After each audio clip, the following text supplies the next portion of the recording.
तस्वीरों के जरिए यहां पर दिखाते हैं वो तनहुन, जहां तनहुन जिला नेपाल का, जहां पर यह हादसा होता है। तनहुन जिले में पहुंची थी उस वक्त ये बस, और आप देखिए किस तरह का मंजर उस वक्त था, किसी को समझ नहीं आता है। जो भी आसपास के लोग थे, जैसे ही वो देखते हैं, जैसे ही वहां पर चीख पुकार मचती है, उसके बाद वो उस जगह पर पहुंच जाते हैं। और पूरा देखिए पहाड़ी इलाका है, पूरा जंगल का ये एरिया है, तो यहाँ पर थोड़ी सी मुश्किलात भी आ रही है। मौसम लगातार खराब है। आप यहाँ पर देखिए नदी, कितना जबरदस्त फ्लो जो है वो नदी में यहाँ पर देखा जा रहा है। ये तनहुन हम आपको दिखा रहे हैं, मारसेयांडी नदी हम आपको दिखा रहे हैं, जहां पर दरअसल ये हादसा हुआ।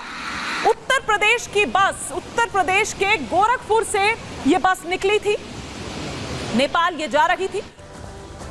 इससे पहले कि अपने गंतव्य तक पहुंच पाती, तनहुन जिले में जैसे ही ये पहुंचती है, ये हादसे का शिकार हो जाती है।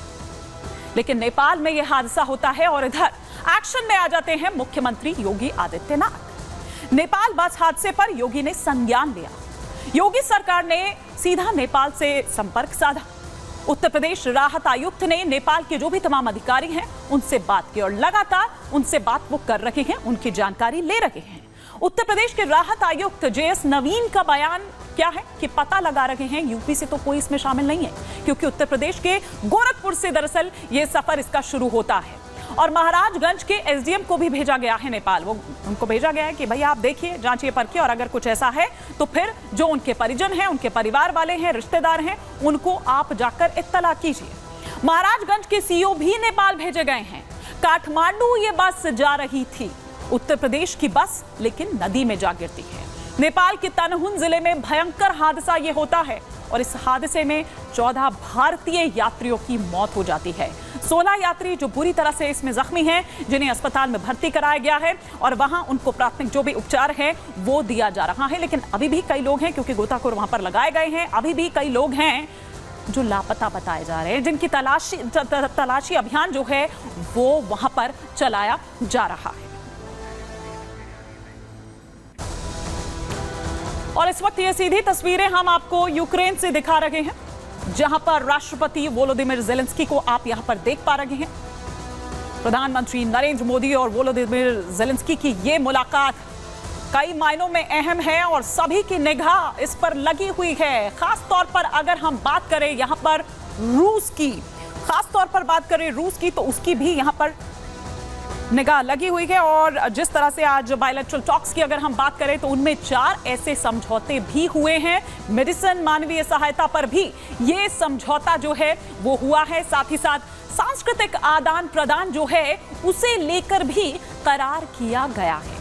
लेकिन प्रधानमंत्री नरेंद्र मोदी जब वहां पर हैं, और इससे पहले भी देखिए ये पहली बार है जब ऐसे युद्ध क्षेत्र में कोई भारतीय प्रधानमंत्री हो, और सोवियत संघ से जब अलग हुआ और यूक्रेन जब यहां बना, तो उसके बाद ये कोई पहला भारतीय प्रधानमंत्री है। 30 से 31 साल बाद, मतलब आप ये लगाइए, जब अलग हुआ यूएसएसआर से, तो ये पहली भारतीय प्रधानमंत्री की कोई यात्रा है। लेकिन संदेश प्रधानमंत्री नरेंद्र मोदी जब युद्ध क्षेत्र में हैं, इससे पहले भी कई मौकों पर, कई मंचों से वो ये कह चुके हैं कि युद्ध किसी के लिए भी फायदेमंद नहीं होता है, किसी के भी हित में नहीं होता है। तो जब ऐसे समय में कि जब रूस और यूक्रेन का युद्ध चरम पर हो और दोनों ही एग्रेसिव मोड में नजर आ रहे हों, जब तो ऐसे में ये जो दौरा है प्रधानमंत्री नरेंद्र मोदी का, जो शांति का संदेश यहां पर देते हैं, कितना असर वोलोदिमिर जेलेंस्की पर पड़ता है, क्योंकि वोलोदिमिर जेलेंस्की जो हैं, क्या वो ये बात मानते हैं या फिर अमेरिका की बात मानते हैं, ये यहां पर देखने वाली बात होगी।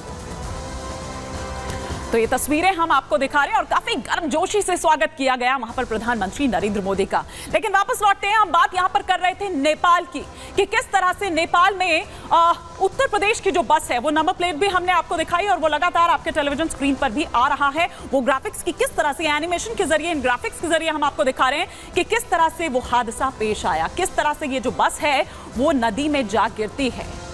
अभी भी कई लोगों की तलाश जारी है, गोताखोर वहां पर लगे हुए हैं। क्या इसके पीछे की वजह रही, एक रिपोर्ट के जरिए हम आपको बताते हैं।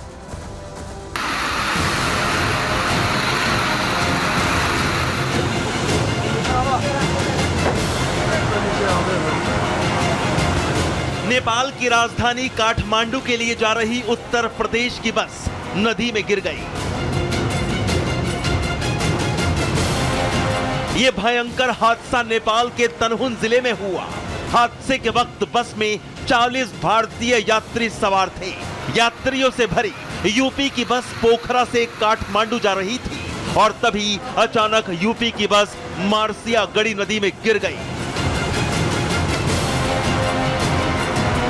यात्रियों से भरी बस नदी में गिरी तो चीख पुकार मच गई, लेकिन दर्दनाक और दिल दहला देने वाले इस हादसे में 14 भारतीय यात्रियों की मौत हो गई।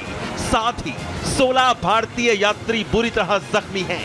हादसे के बाद की तस्वीरें भी सामने आई हैं। नेपाल की इस तेज बहाव नदी में बस उल्टी पड़ी दिखाई दे रही है। इधर जैसे ही यूपी के मुख्यमंत्री योगी आदित्यनाथ को पता चला कि यूपी की बस नेपाल में हादसे का शिकार हो गई है, तभी सीएम योगी एक्टिव मोड में आ गए। सीएम योगी ने तुरंत संज्ञान लिया और योगी के आदेश पर यूपी के राहत आयुक्त ने तुरंत नेपाल सरकार के अधिकारियों से संपर्क साधा। साथ ही नेपाल से सटे यूपी के महाराजगंज के एसडीएम और सीओ को घटना स्थल के लिए रवाना कर दिया गया ताकि पता लगाया जा सके कि हादसे में कोई यूपी का व्यक्ति तो शामिल नहीं है, क्योंकि नेपाल की नदी में गिरी बस यूपी के गोरखपुर की बताई जा रही है, जिसका नंबर यूपी 53FT 7623 है। Bureau report, Republic Bharat. और आइए अब बात करते हैं यूक्रेन में शांति दूत की।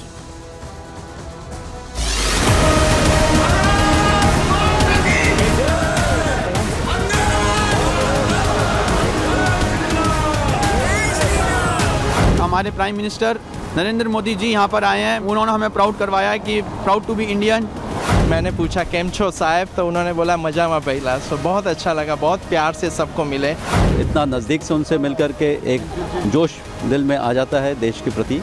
मन गदगद हो गया कि हमारे प्रधानमंत्री जी यहाँ पधारे।